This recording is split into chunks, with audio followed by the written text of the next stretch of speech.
안녕하십니까. 오해환 목사입니다. 오늘 말씀 통해서 이스라엘과 교회에 주신 하나님의 소망을 배울 수 있기를 기도합니다. 오늘 말씀은 이사야서 54장 1절에서 3절입니다. 잉태치 못하며 출산하지 못한 너는 노래할지어다. 산고를 겪지 못한 너는 외쳐 노래할지어다.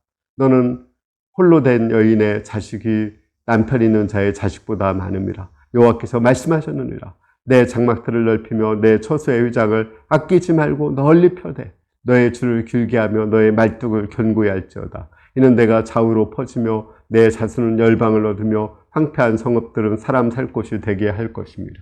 이 말씀은 첫째는 이스라엘 백성에게 주신 소망의 말씀입니다. 당시에 이스라엘 백성은 바벨론의 포로로 있었습니다. 그들은 마음이 위축되었고 또 소망을 가질 수 없는 상태였습니다. 이제 그들은 망했다고 생각할 수밖에 없었습니다.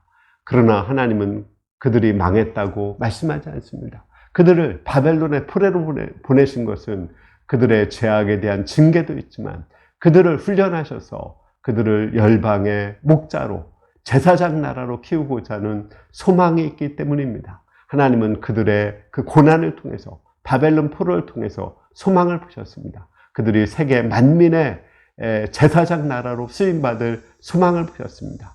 그 소망을 가지고 그들은 장막터를 넓히고 온 세계에까지 장막터를 넓혀서 휘장을 널리 펴고 줄을 널리 펴고 또 이제 말뚝을 세계 곳곳에 박아서 온 세계에 그 하나님 나라를 만들기를 바라는 그 소망을 갖기를 원했습니다. 둘째로 이 말씀은 교회에게 주신 말씀입니다.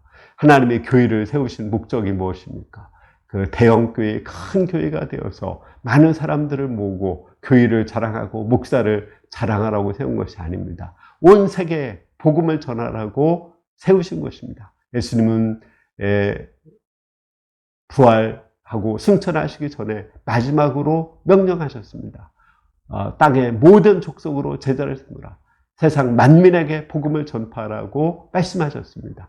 땅끝까지 이르러 내 증인이 되라고 말씀하셨습니다. 이것이 예수님의 소망입니다. 이것은 창세기부터 시작된 하나님의 소망이기도 합니다. 생육하고 번성하여 땅에 충만하라고 하나님은 말씀하셨습니다. 우리는 이 하나님의 소망을 영접하고 세계 선교를 해야 됩니다. 이 말씀은 우리 UBF의 요절이 된 말씀입니다. UBF는 초기에 모였을 때 성서 한국 세계 선교 장막터를 넓히자 이런 구호를 외쳤습니다. 그리고 세계 선교를 했습니다. 처음에는 동남아 선교를 했습니다. 그 길이 막히자 하나님께서는 신기하게도 그 간호사와 광부들을 통해서 독일 선교의 길을 내셨습니다. 우리는 이 일을 하나님의 뜻으로 영접하고 그곳에서 복음을 전했습니다. 하나님은 그 후에 미국 선교를 이루시고 또 자유국가들의 선교를 이루셨습니다.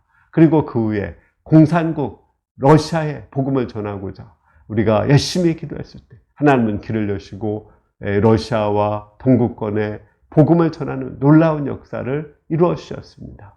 하나님께서 이러한 세계 선교를 받으시고 UBF를 축복하셔서 세계적인 그 교회로 만들어 주셨습니다. 지금도 이 말씀은 유효한 말씀입니다. 우리가 교회를 크게 짓는 데만 신경 쓰지 말고 교회를 통해서 세계 만민을 구원하고자 끊임없이 세계 선교를 해야 되고 또 개척 역사를 이루어야 됩니다. 주는 역사를 해야 됩니다. 그것이 교회가 사는 것입니다. 교회가 세계 선교를 하지 않고 교회의 크기만 자꾸 키워나갈 때 결국은 그 교회는 망하게 되고 분쟁하게 됩니다. 썩게 되고 고이게 됩니다.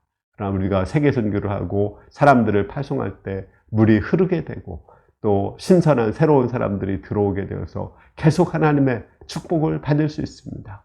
우리가 이 세계 선교의 명령을 영접하고 세계 선교에 순종하고 우리 한국이 100만 선교사 파송하는 놀라운 역사를 이룰 수 있기를 기도합니다. 감사합니다.